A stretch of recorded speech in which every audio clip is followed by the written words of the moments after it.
तथापि नरकवणे कितीमाश्चर्य होतं परम. याचा अर्थ असा होतो की देवाचं नाव सुलभ. सुलभ म्हणजे सोपं. आणि जीभ आपल्या ताब्यात आहे. जीभ है जीभ दुसऱ्याच्या ताब्यात असते काय? जीभ तर आपल्या ताब्यात ना. जीभ माझ्या ताब्यात आहे म्हणून तर मी तुमच्या संग बोलून राहिलो.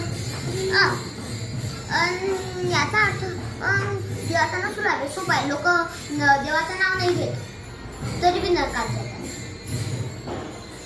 नरकात जातात. आणि नरकात जाणं त्याच्यापेक्षा मोठं आश्चर्य आहे काय? नाही की नाही? पण तुम्हाला माहित असते ते 7 आश्चर्य पण डबल सांगतो. चालते? भारतातला तो ताजमहल, अजून चीनची 21,000 किलोमीटर असणारी भिंत, अजून जॉर्डन नावाच्या देशात पेत्रा नावाचं गाव आहे ते एक मोठ्या लाल कलरच्या दगडावर कोरलेलं, त्याच गावचं नाव दुसरं आहे रोज सिटी. अजून चौथं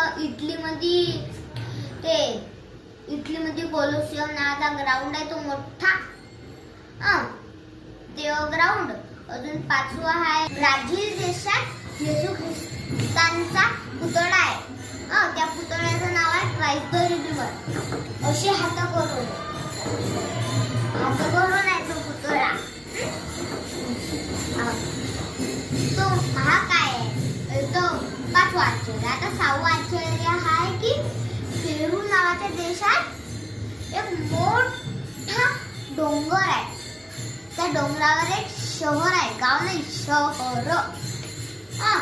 त्या शहराचं नाव आहे माचू पिचू. काय? Machu Picchu. तो वाटते की ते काय ढगात लेटे गेलाय. इतका महाग गाव आहे ते, गाव शहर आहे ते.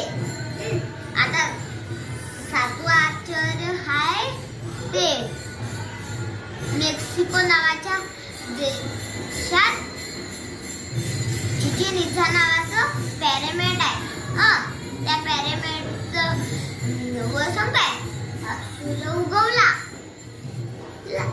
उगवला की लगेच अशी सापाची दृष्टी पडते.